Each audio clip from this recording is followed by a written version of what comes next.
War zone से TV9 Bharatvarsh की हैरत अंगेज रिपोर्टिंग अब आपको दिखाते हैं। लाइव फायर के बीच टीवी9 भारतवर्ष की रिपोर्टिंग आप देखिए। रूसी टैंक पर सवार होकर दिखाए वॉर जोन के हालात। हमारे संवाददाता मनीष झा ने उनकी रिपोर्ट देखी।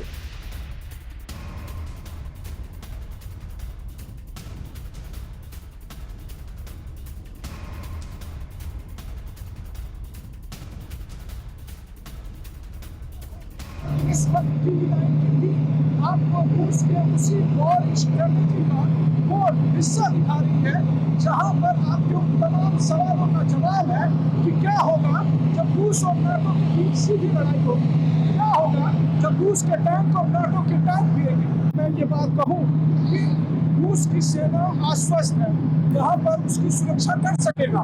और मैं आपको बताऊं कि इस वक्त जब मैं रूस की नई डायरेक्टिव में आगे बढ़ रहा हूँ, टैंकों पर सवार होकर आगे बढ़ रहा हूँ, तो इस वक्त मैं आपसे ये कह सकता हूँ कि जो पोजीशन यहाँ पर टैंकों की है, जिस तरीके से यहाँ पर सेना ने अपनी पोजीशन कर रही है, इस वक्त रूस की सेना शानदार तरीके से अपने इस नए डायरेक्टिव को सुरक्षा दे रही है। और T-72 टैंक पर सवार होकर इस वक्त टीवी9 की टीम आपको रूस के उसी वॉर स्ट्रेटेजी का वो हिस्सा दिखा रही है जहां पर और देखिए मनीष झा की एक और रिपोर्ट आपको दिखाते हैं। जिस वक्त मनीष झा रिपोर्टिंग कर रहे थे उसी वक्त रूसी टैंक से गोला दागा गया। इसके बाद यूक्रेनी फोर्स की ओर से गोलाबारी भी शुरू हो गई। अब ये रिपोर्ट देखिए।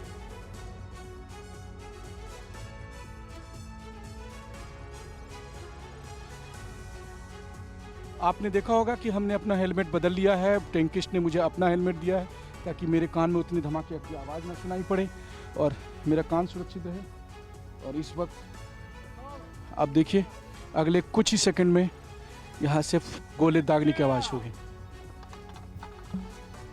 और मुझे इशारा किया गया कि मैं झुक जाऊँ और अब वो गोले दागने की तैयारी में है। निश्चित तौर पर देखिए रिपोर्टिंग के दरमियान इस तरह के क्षण आते हैं जब आपको भयानक आवाज़ थी, टैंक हिल गया, मेरे लिए बहुत कुछ था। और आप देखिए रियल गोले लगे हैं और मुझे लगता है कि अब ये समय आ गया है जब यहाँ से निकलना चाहिए, क्योंकि मुझे बताया गया था कि जवाबी फायर टैंक की तरफ से होगी। पश्चिमा पश्चिमा और अब हमें यहाँ से निकलने के लिए कहा गया।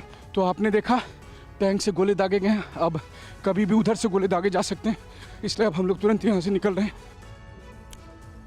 वैसे राजन जी मैं आपके पास आने वाला था, लेकिन जनरल सिवाच मैं आपके पास आऊंगा। और देखिए वैसे तारीफ अपनी खुद कोई करे तो वो तारीफ नहीं होती, लेकिन क्या मनीष झा की आज हमें तारीफ नहीं करनी चाहिए? जिस तरह से वॉर जोन में अपनी जान को खतरे में डालकर किस तरह से वो लाइव रिपोर्टिंग कर रहे हैं वहां से। आज तक इंडिया में किसी ने ऐसी वॉर रिपोर्टिंग नहीं देखी होगी सर, जो मनीष झा आज टीवी9 पे दिखा रहे हैं।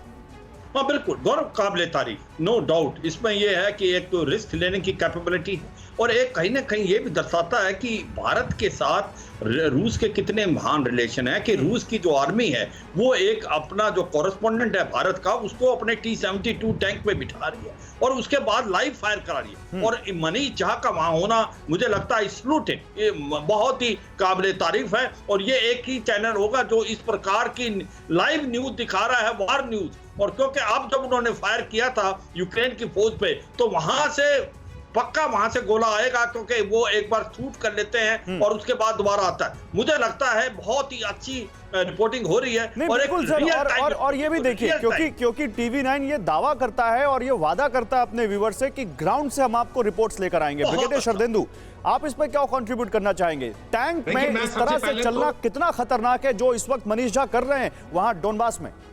जी हाँ, पहले तो टीवी9 को बहुत बहुत बधाई और मनीष झा को स्पेशली। अपने कई बार एक शो किए हैं साथ में और उनकी जो रिपोर्टिंग है वो काबिले तारीफ। और इस तरीके से बैटल जोन में लाइव फायरिंग दिखाना और टैंक पे खुद सवार होके उसको कवर करना एक काबिले तारीफ है। मैं उनको सैल्यूट करता हूँ कि हिम्मत की दाद देता हूँ। जल्दी से एक छोटा सा सवाल इसी पर प्रोफेसर राजन से भेजना चाहता हूँ। प्रोफेसर राजन, आप कुछ कहना चाहेंगे? इस पर समय कम है, मैं दूसरी खबर की ओर आना चाहता हूँ।